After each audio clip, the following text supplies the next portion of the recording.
नमस्कार दोस्तों, जय हिंद। आज के इस वीडियो में या खास वीडियो में हम मध्य प्रदेश पुलिस की एक बहुत ही खास यूनिट के बारे में चर्चा करने वाले हैं। क्या है ये खास यूनिट, इसमें कैसे शामिल होते हैं? ये हॉक फोर्स है। हॉक फोर्स के बारे में हम चर्चा करने वाले हैं। तो ये जो वीडियो होने वाली है, कोई भी इसको देख सकता है, सबके लिए। भले ही आप पहले से पुलिस में है तो आपको भी जानना जरूरी है कि इसमें शामिल होने के लिए आपको क्या क्या करना पड़ेगा। आप पुलिस में शामिल होने वाले हैं तो भी आपके लिए बेहद जरूरी है कि आप इसमें कैसे जाएंगे फिर हॉक फोर्स में। और अगर आप सामान्यतः मध्य प्रदेश के नागरिक हैं या मध्य प्रदेश पुलिस को जानना चाहते हैं तो भी यह वीडियो आपके लिए बहुत खास है कि हॉक फोर्स होती क्या है। क्योंकि जिन जिलों में हॉक फोर्स तैनात होती है वहां पर सबको पता है, वो अक्सर देखते रहते हैं। पर जिन जिलों में हॉक फोर्स नहीं है उनको पता ही नहीं होता भाई ये क्या है। तो हॉक माने होता है, देखिए आपने स्पेलिंग जरूर पढ़ा होगा। हॉक माने क्या होता है भाई? तो आप कहेंगे हॉक माने होता है बाज। तो जी हाँ, बाज की तरह फुर्ती, बाज की तरह नजर और बाज की तरह निशाना रखने वाली यह hoc force Madhya Pradesh police की ही एक यूनिट है और मध्य प्रदेश पुलिस के अंतर्गत ही आती है। इसमें शामिल होने के लिए आपको पहले मध्य प्रदेश पुलिस में होना जरूरी होता है। क्यों बनाई गई ये पुलिस, क्यों इसकी जरूरत पड़ी इस फोर्स की? तो भाई जो नक्सलाइड एरिया होते हैं, जो नक्सल प्रभावित क्षेत्र होते हैं, तो नक्सलियों से निपटने के लिए इस पुलिस का गठन किया गया है। तो राज्य के पुलिस विभाग के अंतर्गत ही हॉक फोर्स का गठन किया गया है और यह राज्य में नक्सलियों को खोजने और उनको खत्म करने का काम करती है। ये हॉक फोर्स के काम होते हैं। सामान्यतः बालाघाट, मंडला और डिंडोरी जैसी नक्सल प्रभावित क्षेत्रों में इसकी तैनाती होती है। अब जहां नक्सल प्रभावित क्षेत्र है ही नहीं तो वहां पर ये क्या करेंगे? तो इसलिए जो ग्वालियर चंबल तरफ के क्षेत्र होगा या टीकमगढ़ छतरपुर तरफ के क्षेत्र होगा, तो इनको तो पता ही नहीं है ना कि हॉक फोर्स क्या होगी। सामान्यतः सबको जानकारी नहीं होती है क्योंकि वो उन्होंने देखी ही नहीं है। बालाघाट, मंडला और डिंडोरी जहां पर नक्सल प्रभावित क्षेत्र होता है वहां इनकी तैनाती होती है। यह मध्य प्रदेश पुलिस की एक बेहद ही आप कहें कि खतरनाक और अत्याधुनिक हथियारों से सुसज्जित इकाई होती है, जिसके पास मॉडर्न हथियार होते हैं और जो दुश्मन को पल भर में तबाह कर सकते हैं। और इसमें शामिल होने के लिए ऐसा नहीं है कि आप डायरेक्ट हॉक फोर्स में शामिल हो जाएं।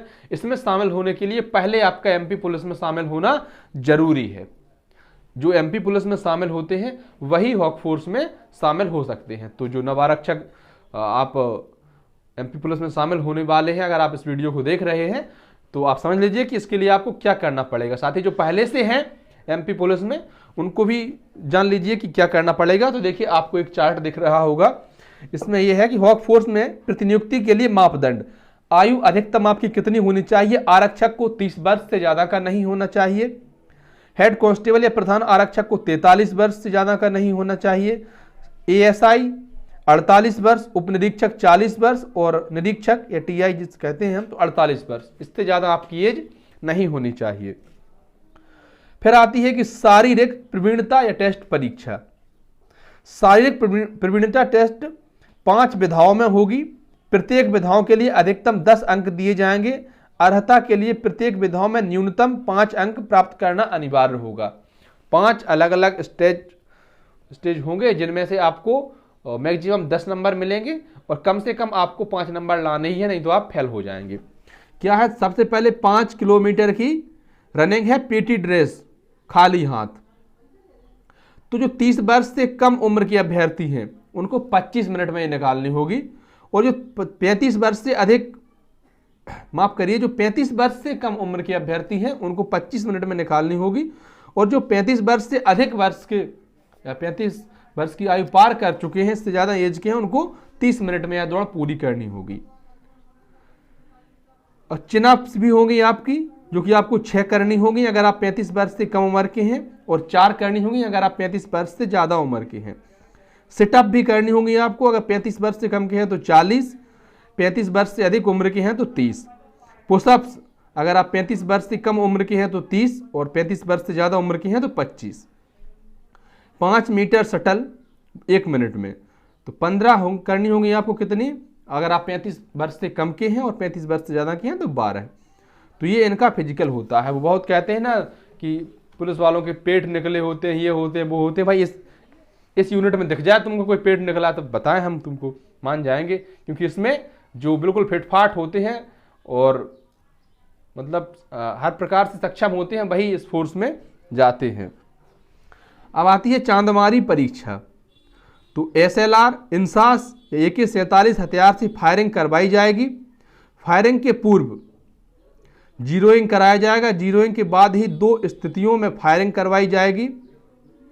फायरिंग में टारगेट B के बुल काले हिस्से को हिट करने पर प्रत्येक हिट पर 2 अंक दिए जाएंगे तथा टारगेट के अंदर शेष भाग में हिट करने पर 1 अंक दिया जाएगा।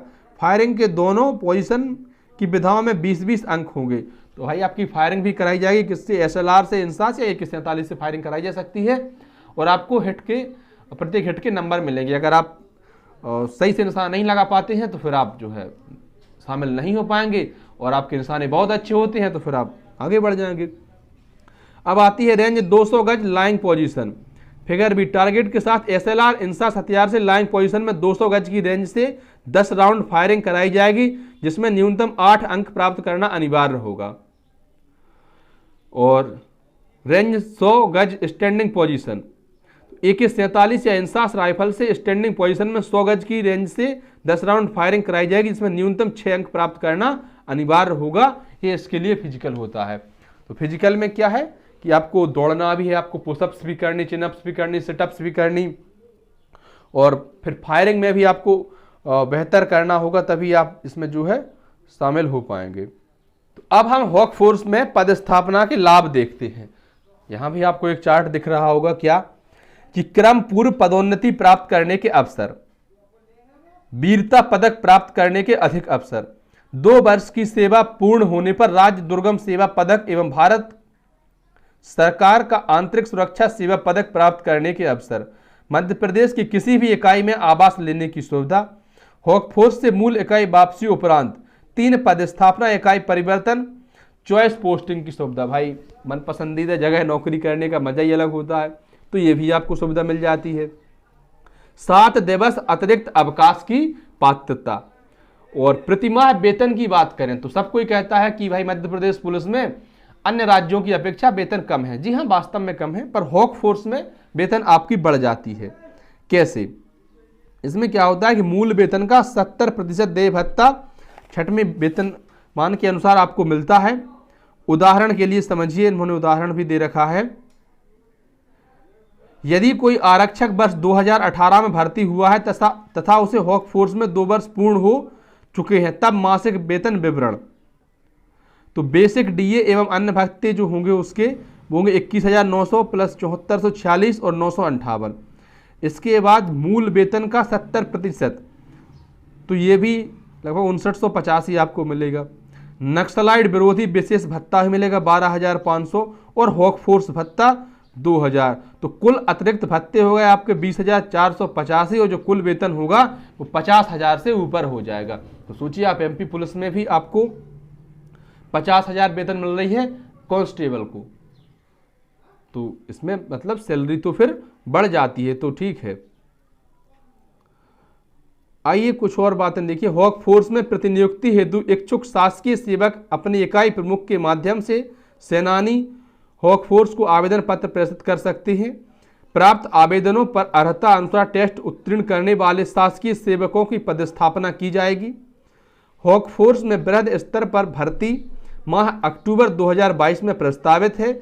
अधिक जानकारी के लिए Hawk Force control room mobile number 7049152833 पर संपर्क कर सकते हैं, जिसमें आपको और कोई अगर जानकारी चाहिए हो तो ये है भैया हॉक फोर्स, जो कि बहुत ही मजबूत और सशक्त पुलिस बल होती है, मध्य प्रदेश पुलिस के अंतर्गत आती है, मध्य प्रदेश पुलिस की ही एक इकाई होती है। मैं उम्मीद करता हूं कि यह वीडियो और जानकारी आपके काम की होगी। धन्यवाद प्यारे साथियों। वीडियो आपको अच्छा लगा हो तो वीडियो को लाइक शेयर करें, अपने चैनल को सब्सक्राइब भी करें।